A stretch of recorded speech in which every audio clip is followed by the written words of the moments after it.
So we'll start with, on your way in, coming down the road just outside Hackett's Lane, you'd have seen that. And the question I always ask is, what deserves such a large sign down an obscure road in the middle of Essex on a farm track?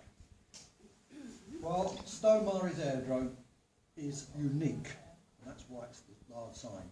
It is the only Great War aerodrome in the world that exists with all the original brick buildings as left when the Royal Air Force left here in March 1919.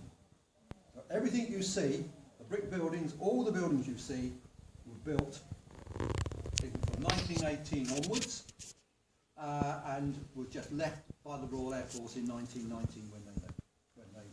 And the reason they're still here is that the farmer who took on the aerodrome afterwards used them for his own purposes. So he would store his tractors in here, he would store his corn, and we know several buildings he kept chickens, because we had to clear out the mess later.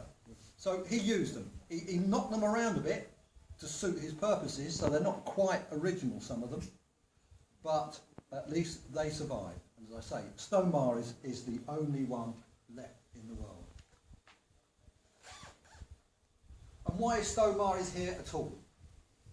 Well, it's because of the airships, the German airships. They were raiding this country from 1915 onwards, and there was no real defence against them.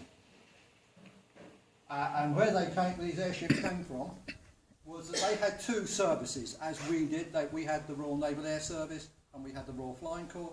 Well, they had their German naval airships as well as their German army airships. And the naval airships were up here, sort of over here somewhere in Germany, whereas the army airships were in occupied Belgium generally. And their general way of attacking was to take off, head west, and hope they recognised the land when they got there and where they were. The three major rivers here, the Blackwater, the Crouch and the Thames, provided excellent navigational aids to London. But London wasn't their only target. They were, for instance, the first raids were in fact aimed at the Humber. Navigation, I'd say, was dead reckoning. You know, for sailors amongst you, you'll know what that means. It was dead reckoning.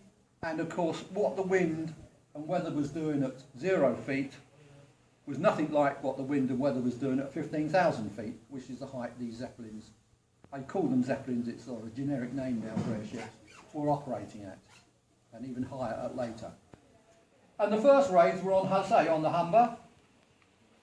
And the German commander, having made one of these raids, reported a great success in causing a lot of damage in that area. Where if you looked at the British newspapers for that night, the only raid they reported was at Great Yarmouth, and where he dropped a couple of bombs on a farm. So navigation was a bit hit or miss, and half the time they didn't know where they were. It all changed really in May 1915. The Kaiser, up to that point, had said no bombing of London. He didn't want to upset his cousin. And in May the 15th, I think it was that year, he said, OK, you can bomb London, providing it's military targets and it's east of the Tower. And later that month, on May 31st, June the 1st, we had the first raid on London. And Stoke Newington, right down to Dalston, Bethnal Green, up to Stratford, back to Stratford. They were over the capital for about 20 minutes, totally unopposed. And as you can imagine, it caused quite a lot of consternation. The amount of damage it did, I mean, I say only, but it killed 7 and injured 35, which, when we think of the Second World War, are very light casualties. But it was the fear factor. Here they are, these big black cigar objects, 3 times the length of a jumbo jet, and suddenly appearing and dropping bombs on the unsuspecting neighbourhoods. About 2 months later, we had Raid 2.